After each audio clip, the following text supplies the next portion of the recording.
Recently, the financial fair play system has been making its way around the Premier League for several reasons. There are a few teams that have been accused of breaking financial fair play rules, and I can guarantee that this is now going to go through several clubs in the Premier League, because once one team has been accused or charged with breaking something like this, then there's probably going to be a lot more teams. So going through a quick history of the financial fair play system, and firstly going through it actually being introduced. So the idea was introduced back in 2009, and it was then first implemented in the 2011-2012 season. So it took a couple of years for them to actually go through the idea and come up with the rules for this, because with financial stuff you need to be very, very specific with the rules, and these need to be thought through a lot, because you don't want a system where it's going to screw over certain teams or screw over a team and have them go into administration or something. So it doesn't surprise me that it took them a couple of years to actually come up with this. And this system aimed to make sure that clubs didn't spend more than they earned, so obviously they didn't get into any financial trouble. And this also aimed to stop teams falling into financial trouble. So the overall aim of the financial fair play system is to actually help teams to stay financially stable and at least stay running, so they don't have a ton of teams going into administration and basically folding as a team. So this came after, in 2009, where more than 665 clubs had financial losses. And obviously for this, most people understand that if you keep on having financial losses, eventually that's going to mount up. You're going to have a ton of payments due, and then that means that you're eventually going literally fold. Your business is going to fail. So UEFA obviously looked at this and thought, we need to make a change. We need to introduce some rules financially so teams can actually stay afloat. And that is literally kind of a brief history of how it came about. So now going on to the UEFA's financial fair play regulations. Firstly, the rules have been altered since 2009. Just like any rule system, it's not perfect and changes needed to be made, and changes have been made over the years, which I would see personally as a good thing. So clubs can have losses of £52.5 million over 3 years. So that's each year they can have a loss of up to 52.5 million over 3 years. That has gone up, I think, from around 30 million over 3 years, and that will be important later when we go through one of the teams that has been charged. Also recently, there has been a spending cap put on wages, transfers and agent fees. That has been introduced recently, and this is to 70% of the club's total revenue by the 2025-2026 season. So if that doesn't really make much sense, there is an article linked down in the description explaining all of this, because this is only a brief overview and that article goes into a lot more detail.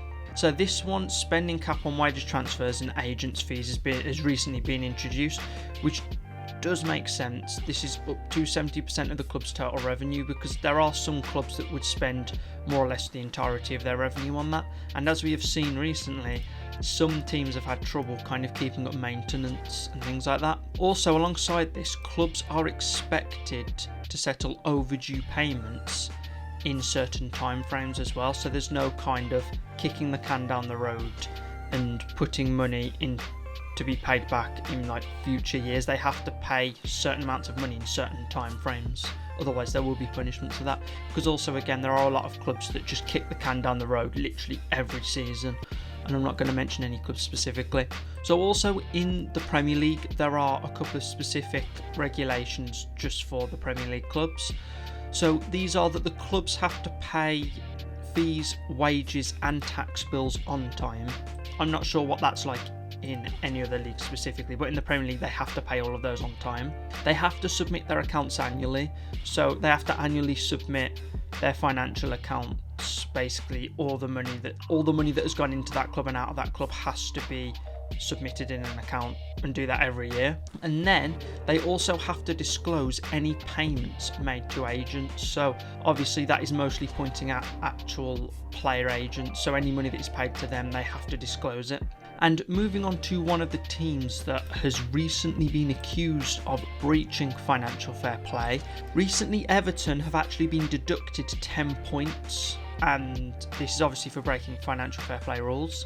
So what happened with Everton was they were referred to a private commission for investigation back in March, and the rules allowed the club to lose 105 million in total over a 3-year period. And in this time, this private commission said Everton had lost 124.5 million over this time through their annual accounts that they submit to the Premier League. So this then went under, not really under investigation, but then they must have had like a discussion or something, and then they came to a conclusion that a 10-point deduction was the right way to go. So because of that, Everton's kind of overspending and pumping as much money really into the club and spending 124.5 million over what they have earned got them a 10-point deduction. And this gets a lot worse for Everton as well, because they could face a further 9-point deduction, because over £300 million in compensation could be claimed by clubs that I'm guessing they sold players to, which could see them get a further 9-point deduction, which would be completely catastrophic for Everton. So the teams involved in this are Leicester City, Burnley, Southampton, Leeds United and Nottingham Forest, and these clubs are actually considering taking action against Everton for this. So I'm not sure exactly what has happened, but obviously these are clubs that Everton have either most likely sold players to, or probably bought players from, and they owe them some sort of money for it, and it obviously hasn't been paid, or the clubs are overdue the actual transfer fee and Everton haven't paid it but they should have paid it. So that's probably why clubs are considering taking action against Everton, and that would most likely result in another 9-point deduction, which literally would probably send Everton to the Championship. Also, it does not say if anything would happen to the players, like for example if the players would have to be released to free agency, if the players have to go back to the original clubs or whatever. So we don't know if Everton would even have the same squad that they have now, which would mean they would struggle even more, because they're already down in 19th place after the first 10-point deduction. So with that aside, a lot of people are now thinking, well, what is happening with Manchester City? And at the moment, nothing has really come out. So just a little brief overview on Manchester City. They are currently under investigation because over the past 9 years, they've been accused of over 115 breaches of financial fair play.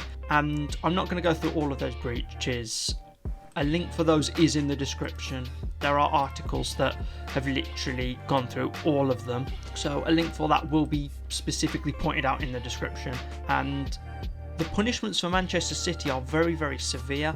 If they are found guilty of these, they could face a similar points deduction like Everton have, and they could also be stripped of their titles that they've won in that 9-year period. Plus they could face relegation.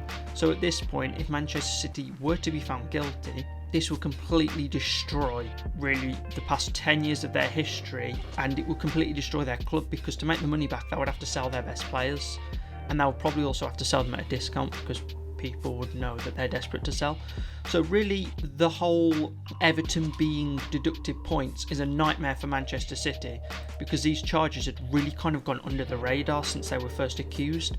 So now it's obviously come right back into the spotlight, and now Manchester City have to deal with this as well. So it's going to be interesting to see what happens with Manchester City, because really, let's be honest, Manchester City, 115 breaches of FFP that they've been accused of. I would severely doubt if they have avoided all 115, or if they could get around all 115. But then the even worse thing is, things like this take time, and 115 breaches probably going to take a long time for that to be sorted. So what do you think about all this FFP stuff? Do you think financial fair play is getting out of hand in the Premier League. Do you think Everton's points deduction was justified or not? And do you think also Manchester City will be found guilty of any of these breaches, and what do you think the punishment would be for them if they are found guilty? So leave all that down in the comments. Thank you for listening to the video, and hopefully I will see you in the next one.